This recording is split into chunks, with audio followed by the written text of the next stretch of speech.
सेटों में बोला कि गणेश पाल जल्दी नियाजी के बंगले पर पहुंचो।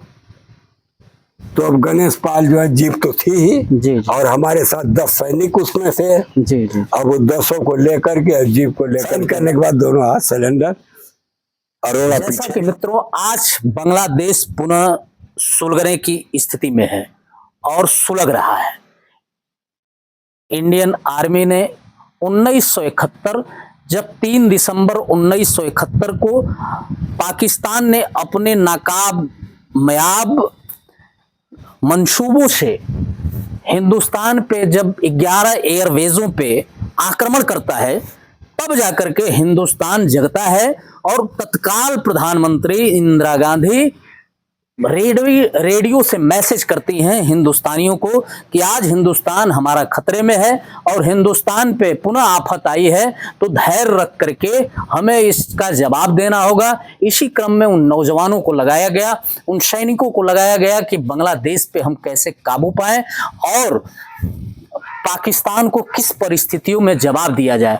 उसी क्रम में किस हिसाब से बांग्लादेश की लड़ाई को लड़ा गया और 1971 में किस जाबाजी के साथ हमारे सैनिक पहुंचे। उसी क्रम में उस लड़ाई के वीर योद्धा, हीरो कहे जाने वाले, जो कि बांग्लादेश की कुछ ऐसी परिस्थितियां थी उस पर चर्चा हो रहा था। श्रद्धेय गणेश पाल जी, आप 1965 की लड़ाई को लड़े, 1971 की लड़ाई को लड़े और वीर अब्दुल हमीद की शहादत के वक्त में आप मौजूद रहे।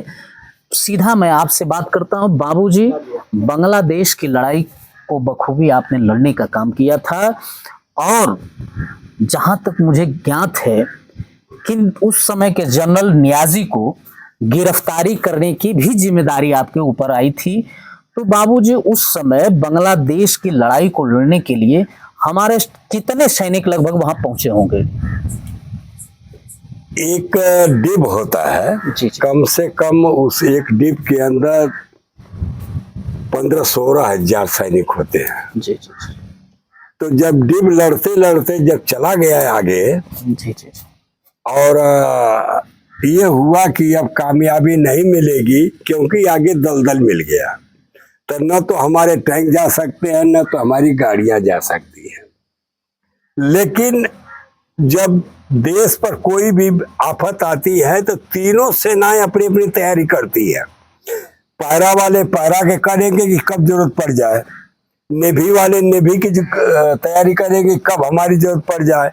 तो अभी जो है 9 डिब जनरल मानिक शाह जो है लड़ाते लड़ते जब पहुंचे हैं और जब उनको आगे जाने का रास्ता बंद मिला, तब उन्होंने पैरासूट को बोला कि अब मैं ढाका पर पैरासूट से कामयाब होऊंगा। तब इन्होंने जो है 51 जहाज को आगरा से उड़ाए और ले जा करके दमदम एयरपोर्ट पर उतार दिए। आगरा एयरबेस से हमारी 51 जहाजें उड़ करके दमदम एयरपोर्ट, कलकत्ता का जो दमदम एयरपोर्ट है, उस पे लैंड करती है। बाबूजी, 11 जहाजें एक एयरबेस से एक साथ अगर उड़ती हैं तो उनका तो मतलब एक बहुत बड़ी हलचल होगी और इसकी कहीं ना कहीं जानकारी हमारे दुश्मन देश को निश्चित हो गई होगी। तो इसके पीछे भी तो कोई ना कोई हिंदुस्तान की तैयारी रही होगी कि विरोधी देश है उसको ये ना पता चले कि हमारी कितनी जहाजें उड़ी हैं। इसके पीछे भी कुछ प्लानिंग हुई थी क्या? प्लानिंग ये हुई थी कि दुश्मन को ये पता नहीं चलना चाहिए कि हम 51 जहाज लेकर आ रहे हैं। दुश्मन कहीं से भी पता लगाए या कहीं से भी देखे तो 7 ही जहाज नजर आए। अच्छा, इतनी अच्छी प्लानिंग थी और इतनी उनकी ट्रेनिंग पायलटों की थी कि जब हमारी जहाजें उड़े आकाश में, कोई भी व्यक्ति किसी भी एंगल से देखे तो उसको सिर्फ 7 जहाज नजर आए। ये तो बहुत बड़ी टेक्निक रही होगी और बहुत बड़ा उनका रिहर्सल रहा होगा कि एक साथ हमारे हिंदुस्तान की 11 जहाजें उड़ती हैं लेकिन दिखाई दुश्मन देश को सिर्फ 7 जहाजें देती हैं। ये कलकत्ता में, अरे आगरा में जो है कॉन्फ्रेंस हॉल में उन पायलटों को ट्रेनिंग दी गई थी कि आप इतने डिग्री इतने डिस्टेंस पर उड़ना है, सबको वहां पर दी गई थी ट्रेनिंग। 9 कुंटल पेपर जो है बर्बाद हुआ था सिर्फ ट्रेनिंग में। पेपर कागज 9 कुंटल। सीबीआई जो है जब चेक करने लगी तो ये हुआ कि 9 कुंटल ट्रेनिंग जो है में बर्बाद किया है पेपर, तब जाकर हम लोग वहां पर कामयाब हुए। तो कहीं से भी क्योंकि डर है, उस बांग्लादेश का साथी अमेरिका था, हमारा साथी रूस था उस समय पर, तब इन्होंने, हम बांग्लादेश से डर नहीं थी, ज्यादा डर हमको अमेरिका से थी कि वो ऐसा ना हो कि मिसाइल से पीछा करे हमारा या अटैक करे तो सबको बर्बाद कर दे। बाबूजी मैं रोकना चाहूंगा, जैसा कि अमेरिका एक बार मुंह के बल गिर चुका था पाकिस्तान को पैटर्न टैंक दे करके, और आप ही द्वारा पैटर्न टैंक का सत्यानाश कर दिया गया, उसके बावजूद भी बाज नहीं आया और सन 1971 में पुनः हिंदुस्तान के खिलाफ बदला लेने की कोशिश करेगा, नीति स्टार्ट कर दिया, बदला लेने की कोशिश करेगा। तो बाबूजी जैसे बांग्लादेश में कौन सी जगह पे आप लोग को उतारा गया था और पैराशूट से कितने सैनिक आपके साथ उतारे गए थे? हमारा एक ब्रिगेड था, करीब उस ब्रिगेड में तो 600 के करीब आदमी हम लोग थे पैराशूट से उतरने वाले। पैराशूट से रात का टाइम था, इतना टोटल हम लोगों को नहीं मिल पाएगा, आप सब ख्याल करते हैं। जी। लेकिन हम लोग अपन एक जहाज में 120 सैनिक रहते हैं। जी। अब आप सोच लीजिए कि 51 जहाज में 7 जहाज तो बालू के आदमी थे। जी। नीचे वाले। जी। उसमें ट्रुप्स नहीं बैठा था। जी। बाकी 51 जहाज में 7 निकाल दो, कितना बचा? 51 में 7 निकाल दो, 44। 44 जहाजों में एक जहाज में 120 सैनिक थे। जी। तो 44 में कितने हो गए? लगभग 600 से ऊपर की संख्या हो जाती है ना। तो लगभग हम यही बोले हैं जी कि इतना आदमी जाकर के शाम को थोड़ा अंधेरा होता है वहां पर ढाका में 4 बजे। जी 4 बजे जब अंधेरा होने लगा वहां पर, क्योंकि सूरज पहले उदय होता है और सूर्यास्त भी पहले होता है, तो अंधेरा हो गया था। हम लोग जा करके जब दुश्मन को क्लियर ये हो गया कि ये तो सिक्योरिटी लीक हो गई है, तो दूसरे साइड में किला है, वहां का बहुत बड़ा किला है। जी।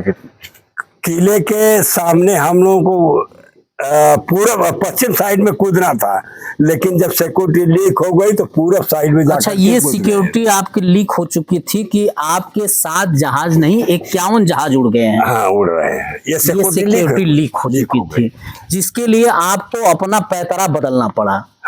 और जहां उतरना था ना वहां उतर करके दूसरे साइड आप लोग उतरे, क्योंकि उधर तो दुश्मन को बचा देना है। बालू के आदमियों को फेंक करके जी डैमे को डाल करके नीचे और उनका गोला बारूद को खत्म कराना है। इतनी अच्छी प्लानिंग अपने हिंदुस्तान के सैनिकों की कि 7 डमी आप लोग सैनिक जहाजों में रखे थे और 7 जहाजों में डमी सैनिक, मान के चला जाए कि लगभग उसमें भी 700-800 के करीब हाँ डमी सैनिक रहे होंगे। नहीं, 120 नहीं थे उसमें। अच्छा। किसी में 55 थे, 60 थे, 55 थे, मतलब ओवरऑल 250-300 से कम डमी वो जब गिराते गए पारी पारा। जी और दुश्मन जो ठोंकता गया जी उन पर, तो मतलब उनको पूरी तरह से भ्रमित करके गोले और बारूद को बर्बाद करा दिया गया। पुनः आपको बाबूजी जैसे आपके वहां के जनरल को जब अरेस्ट करना हुआ तो उसके बंगले तक आप लोग कैसे पहुंचे और किन परिस्थितियों में उनको अरेस्ट किया गया?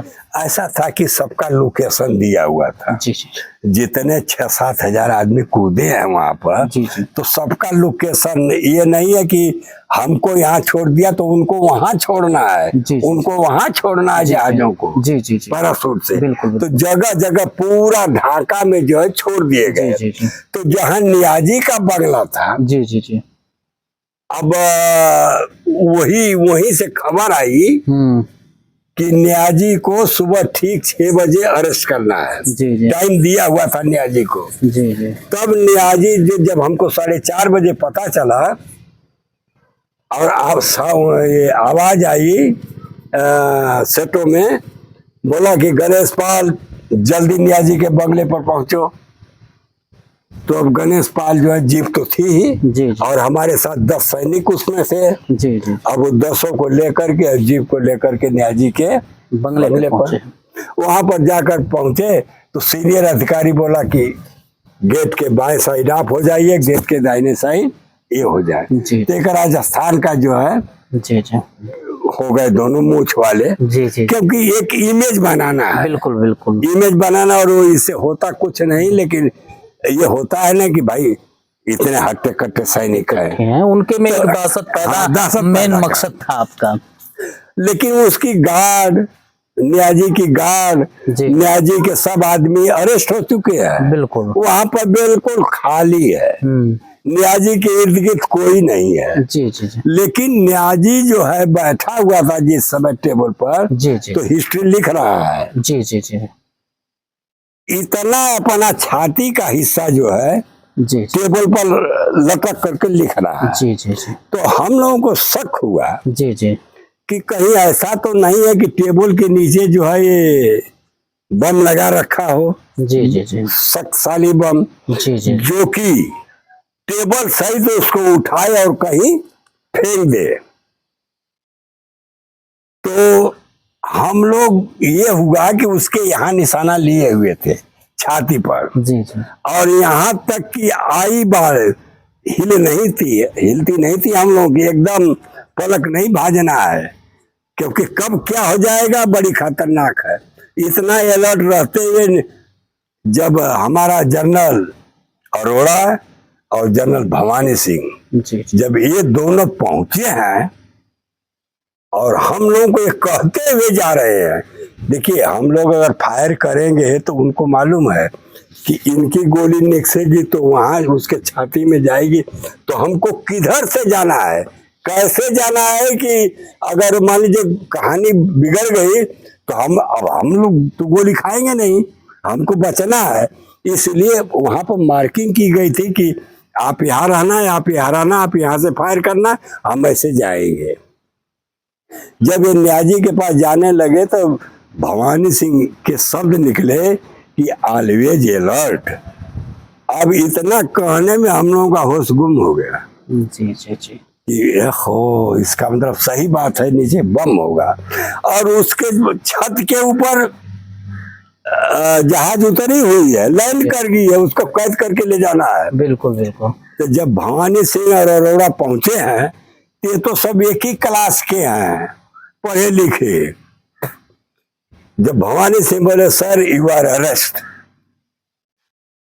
तब उसने जो है हाथ खड़ा कर दिया, तुरंत इतना करते ही अपना उसने सरेंडर कर दिया, बस साइन और किया, दोनों हाथ को ऊपर कर लिख दिया। चुका था, साइन कर दिया। साइन करने के बाद दोनों हाथ सिलेंडर, अरोड़ा पीछे गया, रिवॉल्वर यहाँ से निकाला और रिवॉल्वर दे दिया दूसरे आदमी को, एक अधिकारी को। वो रिवॉल्वर जो है आज भी म्यूजियम में, कलकत्ता के म्यूजियम में जमा है।